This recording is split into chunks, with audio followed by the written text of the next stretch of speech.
bring you guys together, mainly just to say thank you.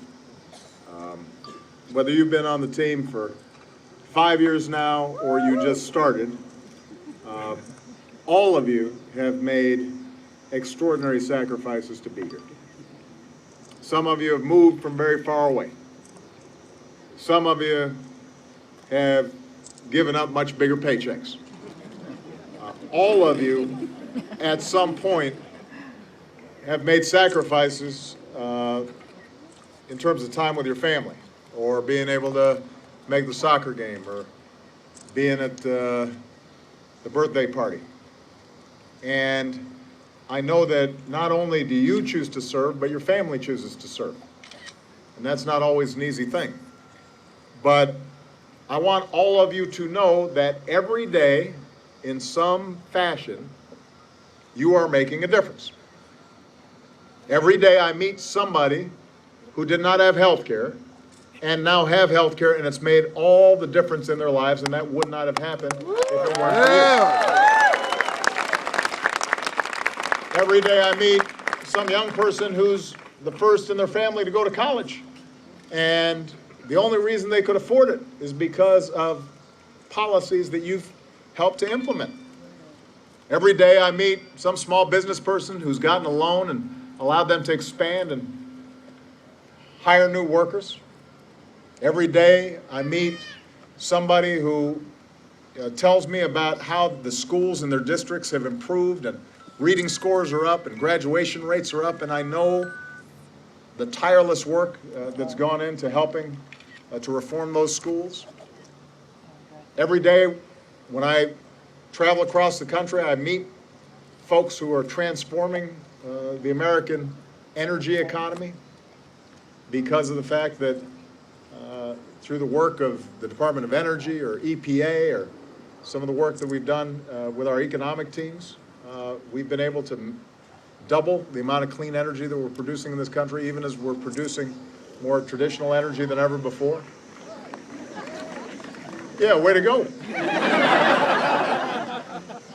So I know that at a time when cynicism is sometime in fashion, at a time when Washington isn't always held in high esteem, it seems as if the sacrifices and the hard work that you're putting in is not appreciated. And I suppose it's fair to say what I think has been said before, that if you want a friend in Washington, you should get a dog. But I guess the point I'm making is I appreciate you. And I get letters every single day from people who appreciate you. And when you look back on the legacy that you've helped to shape 10 years from now or 20 years from now, and you think about not just the people who were helped while you were here, but the people who are going to be helped for a generation, I hope that you feel the same way I do, that there's no higher calling. There's nothing I'd rather be doing.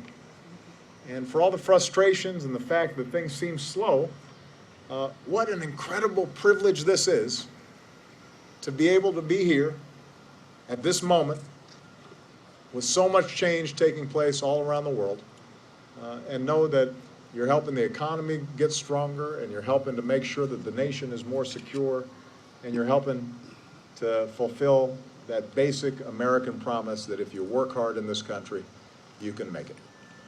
What a great thing. So, of course, there's no such thing as a free lunch or a free event on the South Lawn. There's a catch involved here, and that is that I've got about 2 years and 4 months left before they send me packing. And I want to make every day of those 2 years and 4 months count.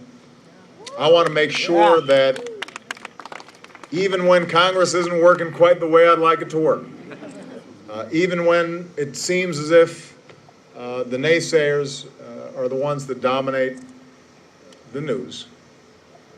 I want to make sure that every single day when you go to work, alongside me, you're asking yourself a real simple question. Is there something I can do today? What can I do today that makes our government work a little bit better and make sure that we're helping a few more people? And if everybody here is in that mindset every single day, without fail, then in these next 2 years and 4 months, we will continue to transform the world. We've made unbelievable progress on the economy, creating more than 10 million jobs, but that's not good enough.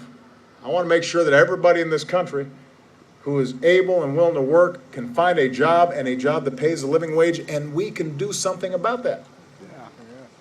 I want to make sure that despite the great gains we've made on clean energy, that we're tackling climate change more aggressively and we're producing more innovation in that sector. We may have tripled the amount of wind power that we've got and tenfold increased the amount of solar power, but we can do even better than that. Our graduation rate's higher, but I want to make sure that not only our kids are graduating, they're graduating with the skills that get them the kind of jobs they need and allows them to be informed, effective citizens. I want to make sure that as our men and women in uniform not only come back from Iraq and Afghanistan, but now in some cases are involved in going after ISIL, that we are mindful of the debt that we owe to those who protect us, and that when they come home, they are treated with the honor and the respect and are getting the benefits that they have earned. And we can do that.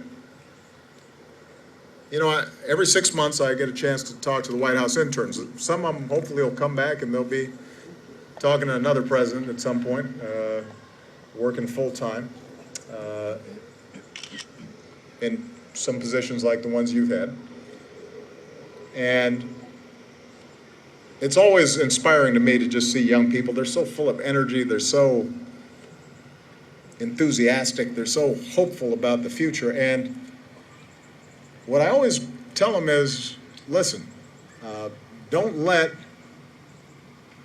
this place beat you down.